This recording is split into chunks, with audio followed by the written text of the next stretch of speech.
Late on the night of June 30th, 1991, a silver Honda sat abandoned on the shoulder of southbound State Route 73 in Newport Beach, California. The hazard lights were blinking, the doors were unlocked, the battery was completely drained, but nobody was inside. The woman who owned that car was 23-year-old Denise Huber, and she had simply ceased to exist, right there on the edge of a busy California highway, minutes from pulling into her own driveway. Police arrived, search dogs were dispatched. The K-9 unit picked up her scent moving forward from the car, traced it for exactly 75 yards along the shoulder, and then the trail died completely. She had been loaded into another vehicle in the darkness on a public road, with no one watching. And for the next 3 years, over 1,000 days, nobody knew what had happened to her or where she was. The answer, when it finally came, didn't arrive through surveillance footage or a breakthrough DNA hit or an anonymous tip to a hotline. It came from two retired strangers at an Arizona flea market who noticed something about a truck that just didn't sit right with them. They made one phone call. That call led investigators to a discovery that left an entire forensic team standing in stunned silence inside a rented cargo truck in the desert heat. Before we go any further, let us know in the comments where you're watching from, and if stories like this are the reason you're here, hit subscribe. Every one of these cases deserves to be heard. To really understand what was taken that night, you have to understand who Denise Huber actually was. She was 23, had just finished her degree at UC Irvine in social sciences, and was doing what a lot of new graduates do, living back home with her parents Dennis and Ione, and her younger brother Jeff in Newport Beach while she worked 2 part-time jobs and saved up to get her own place. She waitressed at the old spaghetti factory, which is where she met her boyfriend Stephen Horrocks, who worked the bar there. She stood 5'9", had long dark brown hair, and by all accounts she was the kind of person who kept her word. If she was staying somewhere overnight, she'd call. If she was running late, she'd leave a message. She wasn't the type to just disappear without a word and leave the people who loved her sitting up wondering. On the night everything changed, Denise drove over to pick up her co-worker Robert Calvert to go see Morrissey play at the Great Western Forum out in Inglewood. For Calvert, it was something more. He was hoping the night might turn into something romantic. For Denise, it was just a concert with a friend. Nothing heavy, nothing unusual. The show ended, and she drove Calvert back to his place around 2 in the morning. Then she turned her car south toward Newport Beach. She was close, she was almost home, and then the back right tire on her Honda Accord blew. She pulled over to the shoulder on SR 73, flipped on the hazard lights, and stepped out of the car. That was the last time anyone who loved her ever saw her alive. The following morning, the Huber family woke to an empty house. Denise's bed hadn't been slept in. At first, they told themselves the most reasonable thing: she must have stayed over at a friend's place after the show. It happened sometimes. But as the hours passed and there was no phone call, no message, no sign of her, the quiet worry in the house began to grow into something louder. They started calling her friends one by one. Nobody had seen her. Nobody had heard from her. That's when Denise's closest friend, Tammy Brown, got in her car and drove the route Denise normally took home. On SR 73, she found the Honda. Rear tire flat, hazard lights dead from a drained battery, doors unlocked, no blood, no broken glass, no note. Just a car that had been sitting there for hours with nobody inside it. On the front seat there was a pair of pantyhose, something Denise always slipped off while she was driving, a small habit that everyone close to her knew. Her keys and her wallet were gone. Costa Mesa police were called immediately. Detective Ron Smith caught the case, and from the moment he pulled up to that shoulder on SR 73, something told him this was serious. He looked around and cataloged everything nearby. An emergency call box mounted right there on the guardrail. A public phone just a short walk away. A convenience store with its lights on, clearly visible from where the car was parked. Denise had access to help. She had resources within reach, and she hadn't used any of them. Helicopters swept the hills and brush surrounding the highway. A K-9 unit tracked her scent forward from the driver's seat of the car. The dogs moved with purpose for exactly 75 yards, and then stopped. The scent line just ended, snapped off like a wire cut clean. She had gotten into another vehicle at that point, or she had been put into one. When officers expanded the search perimeter, they found her shoes lying near the car, the heels she had worn to the concert the night before. Except the heels weren't heels anymore. The undersides had been ground completely down to raw plastic, the kind of damage that doesn't happen from walking on asphalt. That kind of wear happens when someone is dragged. There had been no witnesses. There were no cameras on that stretch of highway in 1991. No one had called to report anything strange. All investigators had was an abandoned car, a scent trail that stopped in the middle of nowhere, and a pair of shoes that told a quiet and terrible story. From that point forward, Detective Ron Smith and the Costa Mesa investigators ran a case that refused to let itself go cold, even when every lead exhausted itself. The team made one standing rule: every single day someone had to do something active with Denise Huber's file. It didn't matter if it was reviewing an old interview transcript, re-examining photographs, or rereading a statement that had already been read a dozen times. The case stayed in motion. The first order of business was Robert Calvert. He was the last confirmed person who had been with Denise. He was brought in, walked investigators through the entire night from beginning to end, and submitted to a polygraph.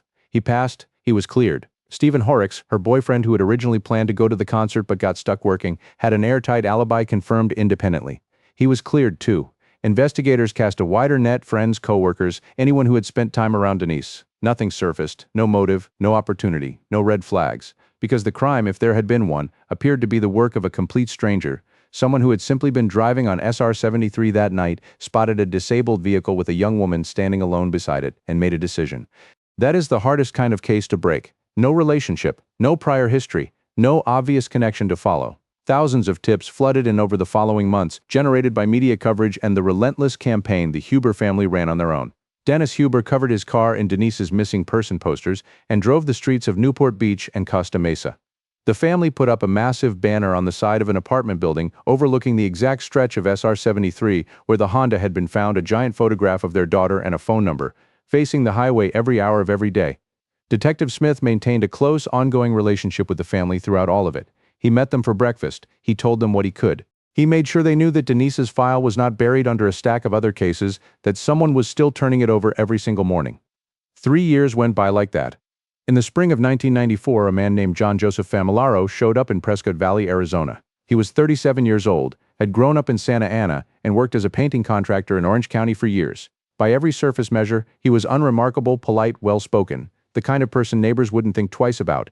He told people in Arizona he was a contractor liquidating inventory, and he set up a booth at the local flea market selling painting supplies. He rented a house in Prescott Valley, and right next door to his rental, his mother moved in. He told her very little about why he needed her help, but one day when his power was shut off, he ran an extension cord from her house to a large rented cargo truck that had been sitting in his driveway, weeds growing up around the tires. For weeks on end, he needed to keep a chest freezer in the back of that truck running continuously. His mother helped him. She had no idea what was inside. At the Prescott Valley Flea Market, Famularo crossed paths with a retired couple named Jack Court and Elaine Caniglia, who ran their own booth nearby. They became acquaintances over a few weeks of shared market days. In early July of 1994, Famularo invited them to his home to look at additional merchandise. They agreed and drove over. That's when Elaine Caniglia saw the truck. It was a 24-foot Ryder rental truck, still wearing California plates, sitting in the driveway under a tarp. Weeds had grown up through the gap between the tires and the pavement. An orange extension cord snaked from somewhere inside the house and disappeared under the cargo door of the truck. And the truck, according to Famularo, had been sitting there since before he arrived in Arizona months earlier. Something didn't add up to Caniglia. A man who had just relocated wouldn't still have a rental truck sitting in his driveway, and the extension cord running power out to a truck nobody had moved or seemed to need made her mind go somewhere uncomfortable. She'd heard about mobile meth labs discovered in unexpected places. She didn't say anything. She and Jack purchased a few items and left. But before she drove out of the street, she quietly wrote down the license plate number from the Ryder truck.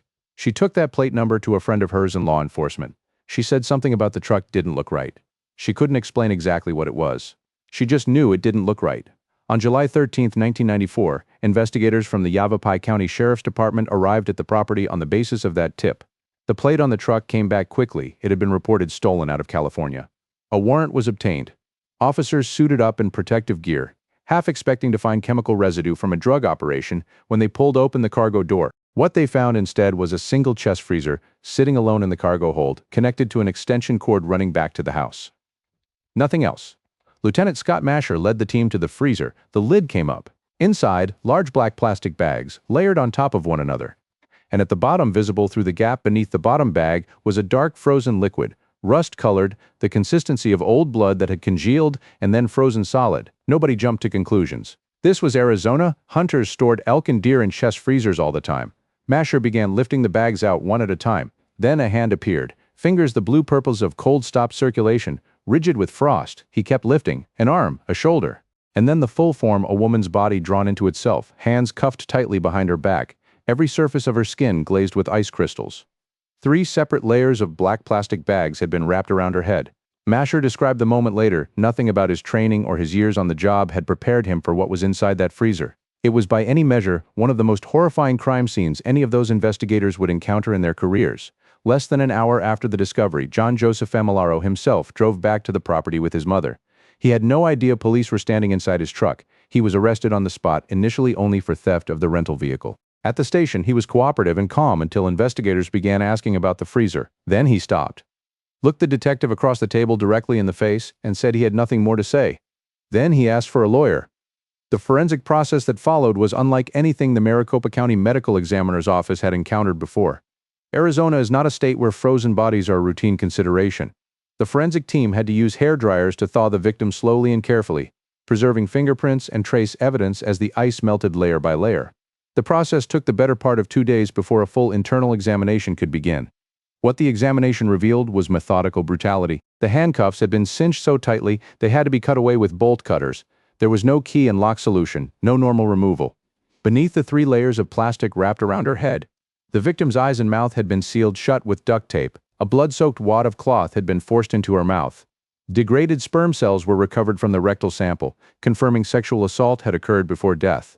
The cause of death was catastrophic blunt force trauma, 31 separate blows to the skull, hard enough and with enough concentrated force to shatter bone across multiple fracture lines. Forensic anthropologist Laura Fulginiti was brought in to reconstruct the skull from the fragments, a process she compared to assembling a 50-piece puzzle where each piece had to be positioned correctly to understand the direction of each impact, the angle of force, and the type of object that had made it. Her reconstruction took 2 days. The damage patterns were consistent with a hammer and a crowbar. Both items were recovered from a box in Familaro's garage labeled in marker on the outside. Christmas DNA testing confirmed the blood on the crowbar matched the victim's DNA. Identification came through fingerprints. A forensic technician lifted a thumbprint from the thawing body and ran it against a California driver's license found inside the same Christmas box. The match was exact. The name on that license was Denise Huber. Lieutenant Masher called the Costa Mesa Police Department. He told them he believed they might have their answer. Detective Ron Smith took the call. He later said he nearly came out of his chair when he heard the name. The search warrant served at Familaro's house the following day produced a scene that investigators described as overwhelming. Every room was packed from floor to ceiling, stacks of old newspapers going back decades, bills, books, cardboard boxes arranged in columns with narrow walkways barely wide enough for one person to pass through. Over 100,000 individual items were ultimately cataloged from the property. Among them, a key that matched the handcuffs removed from the victim's wrists. 2 complete Los Angeles County Sheriff's Department uniforms, badges and all, hanging carefully in a closet. Familaro had once attended the Reserve Academy training program for that department before washing out in the early weeks for failing to qualify. He had never returned the uniforms. He had kept them in the garage between hundreds of paint cans and construction equipment. Investigators found 2 cardboard boxes side by side. Both had the word Christmas written on the outside. The first contained Denise's personal belongings, her purse, her checkbook, her credit cards, her driver's license. The second contained the murder weapons, women's clothing soaked in blood, the pair of heels with the ground-down soles, surgical gloves, an empty handcuff package, rolls of plastic bag, duct tape, and a blood-stained tarp. All of it had been neatly arranged, carefully preserved, kept intact for 3 years and transported across a state line. Also scattered throughout the house, identification documents belonging to multiple other women, social security cards, driver's licenses, personal papers belonging to women investigators did not yet know. Cadaver dogs were brought to the property and alerted at multiple different spots across the grounds. Police dug, nothing was found. But the question of whether Denise was the only victim never entirely went away. Investigators tracked every piece of identification recovered from the house and made contact with each woman. All of them were alive, except one, the woman from Costa Mesa, California. Denise Huber, also in the house, numerous issues of the Orange County Register, clipped and saved, every one of them carrying coverage of Denise's disappearance. And a videotape, a recorded episode of Inside Edition that had aired a segment about the case. For 3 years, while the Huber family plastered the city with flyers and Detective Smith opened that file every single morning, Familaro had been sitting in his home reading every article and watching every broadcast about the search for the woman he had killed. He had followed it the way someone follows a story they wrote themselves, with total attention, complete possession, and the satisfaction of knowing something no one else could know. He kept the evidence like a collection, and that compulsion, that inability to let go of the objects in the story, became the thread that unraveled everything. John Joseph Familaro was born in 1957 on Long Island and had grown up in Santa Ana, California. At the time of the crime, he was 34 years old, working as a painting contractor across Orange County, a job that gave him access to homes, warehouses, and commercial properties throughout the area. People who knew him described him as personable and articulate. Nothing about him stood out in the way you might expect. He had tried to join the Los Angeles Sheriff's Reserve Program, the part-time volunteer pathway for people who wanted to work in law enforcement, but washed out after a few weeks. He never gave back the uniforms. Once Denise's identity was confirmed and the blood evidence was cataloged, investigators turned to the central legal question: where did the crime actually happen? The answer determined jurisdiction, and California's criminal statutes carried more severe penalties than Arizona's in this instance. Investigators traced Familaro's footprint in Southern California and discovered that he had rented a storage unit in Laguna Hills 12 miles from the spot on SR 73 where Denise's car had been found. He had used the unit to store painting supplies and had cleared it out in August 1992, 13 months after Denise vanished. A search warrant was obtained. Investigators entered with luminol, the chemical reagent that fluoresces when it contacts hemoglobin, even traces cleaned and dried and sitting undisturbed for years. They went inch by inch across every surface in that storage unit. At the very end of the search, in the last corner they hadn't yet covered, they sprayed what was left of their luminol. The wall glowed. DNA extracted from the biological material at the California storage unit matched Denise Huber's DNA profile perfectly. The crime had occurred in California. Jurisdiction was California. And now investigators could build the sequence. Familaro had been driving SR 73 late that night. Trolling, he spotted Denise's disabled Honda on the shoulder with its hazard lights cycling in the dark. Police believe he may have been wearing the LA sheriff's uniform when he stopped. A woman standing alone beside a broken car at 2 in the morning would have no reason to distrust a law enforcement officer. He took her to the Laguna Hills storage unit. He sexually assaulted her. He beat her to death with tools he had brought with him. He placed her body in the freezer. He locked the unit and drove away. He continued working in Orange County for over a year afterward, reading every newspaper story about the missing woman before moving his operation to Arizona and taking the freezer with him. He never confessed. He never explained. The evidence did all of that for him. When investigators arrived in Arizona, they discovered that Familaro had been actively digging a basement beneath his rental home, a project he had not disclosed to his landlord.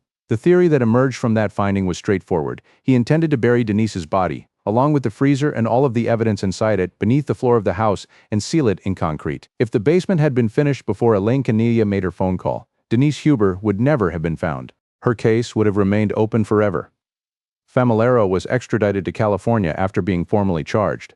He pleaded not guilty across the board, despite a prosecution case built around the victim's body, confirmed DNA. The murder weapons with the victim's blood still embedded in the metal.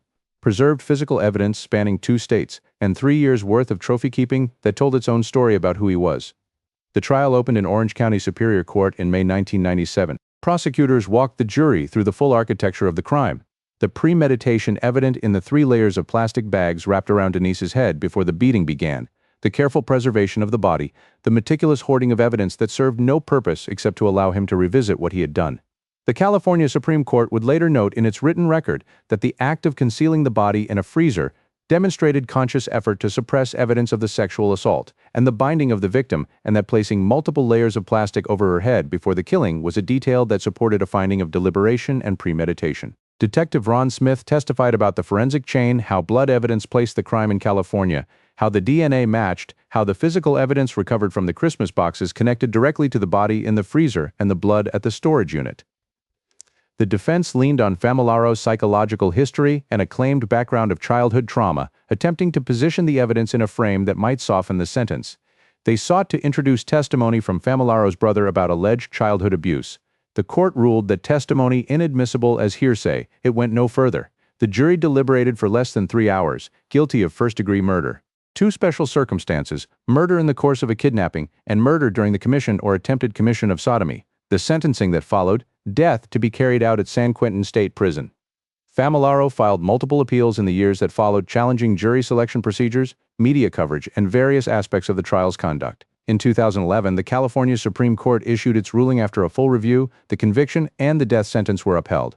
The evidence had been overwhelming. The trial had been fair. As of 2026, John Joseph Familaro is still alive. He is in his late 60s. He remains on California's death row at San Quentin under the state's ongoing moratorium on executions, a moratorium that has no defined endpoint. Iwone Huber, reflecting on that reality, said what only a parent in her position could say, that at their age, he would almost certainly outlive them. Dennis Huber said that when Detective Smith called him in July 1994 to tell him what had been found in Arizona, the world as he had constructed it over 23 years of raising his daughter simply ended. It wasn't that he was unprepared for the worst. 3 years of searching with no answers had made him and Iwone both live inside that possibility every single day. What broke him was the specificity. When the details of Denise's last hours came through, those details never left him. There are 2 things this case leaves behind that are worth sitting with. The first is about highway breakdowns. It can happen to anyone. A tire gives out. You pull over. It's the middle of the night. The instinct is to get out of the car and deal with it. Don't stay inside, lock the doors. Use your phone to call for help or to contact roadside assistance. When Denise's car lost its tire on SR 73, there was an emergency call box on the guardrail nearby, a public telephone within reach, and an open convenience store visible in the distance. None of those resources required her to stand alone on a dark highway shoulder. Today, with a phone in your pocket, there is no reason at all to step outside and wait in the open. Call first, wait in the car. Let the help come to you. The second is about Elaine Caniglia.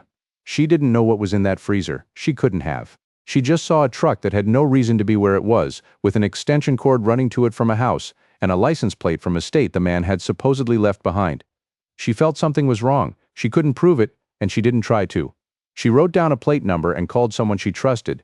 That single act, that one quiet decision to trust her own discomfort and make a phone call, is the entire reason Denise Huber was ever found. It is the reason her family was able to bury her and sit in a courtroom and watch a verdict come back. One phone call. That is all it cost. If something looks wrong, say something. You don't need certainty. You don't need to be able to name exactly what's bothering you. The people who are paid to investigate those feelings have all the tools to determine whether you're right. Your job is just to make the call. If Denise's story stayed with you, please subscribe so you don't miss the next case. Every one of them matters. Every one of them deserves to be told. Thank you for watching.